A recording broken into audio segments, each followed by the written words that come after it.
Ito ang linya na pumatay sa maraming negosyo sa Pilipinas. And that is, the customer is always right. Well, actually, yung original na quote, hindi ganyan. The full line is this: the customer is always right in matters of taste. So, ibig sabihin, kung gusto ng customer na blue na t-shirt instead of pula, don't argue. Yun ang preference nila eh. Yun ang tama. Yun ang ibigay mo. But somehow, na-twist yun eh.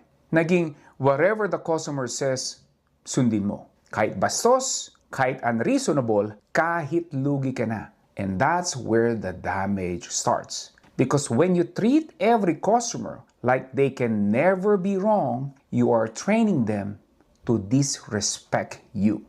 You are training your team na okay lang yung abuse. And slowly, nawawala yung mga magagaling mong tao. Hindi dahil sa sweldo, kundi dahil pagod na silang i-absorb yung toxicity na ikaw mismo, pinapayagan mo. I call this the customer trap. Yung customer trap is when you are so afraid of losing one sale na handa kang isakripisyo yung buong sistema mo. Yung team moral, yung pricing mo, yung boundaries mo, or yung dignity mo as a business owner. And the worst part is this: yung mga customer na pinakamaingay, yung pinakamaraming demand na laging nagre-reklamo, they are usually not your most profitable customers. And yet, sila pa yung pinaka-draining sa oras mo, sa energy mo, at sa team mo. You see, yung totoong best customers mo, tahimik, nagbabayad on time, nagre-refer pa. Pero hindi mo sila napapansin kasi busy ka sa pag-asikaso dun sa mga laging galit. May kakilala ako na maliit na negosyante, a restaurant owner sa Cebu. Small business lang, around 9 employees. Maganda yung food, loyal yung regulars, but from time to time, merong isang customer, na pumupunta.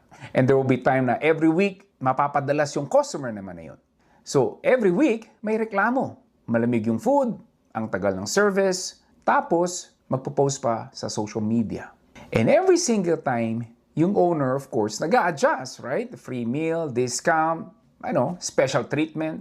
Kasi takot siya sa bad review eh. Hostage siya. So, in 6 months, umalis tuloy yung dalawa niyang best staff. And sabi nila, boss, pagod na kami. Lagi kaming pinapagalitan dahil sa isang tao na hindi naman natin mapasaya. Anong gawin natin?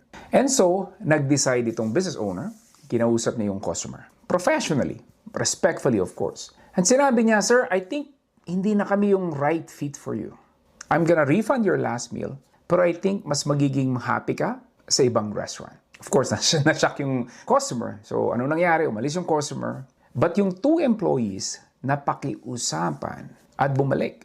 Yung team moral, bumalik. Yung sales, after 2 months, tumaas ng 15%. Hindi dahil sa marketing. Dahil yung team, finally, they felt protected. And protected teams perform. You see, one toxic customer was costing him more than he was spending on payroll. Yan yung math na hindi tinuturo sa business seminars. The cost of a bad customer is not just the refund or the discount. It's the energy drain of your team. It's the good people you lose. It's the standard you lower every time you say yes when you should have said no. So the next time someone tells you the customer is always right, tanungin mo sarili mo, right about what? At what cost? At kaninong expense?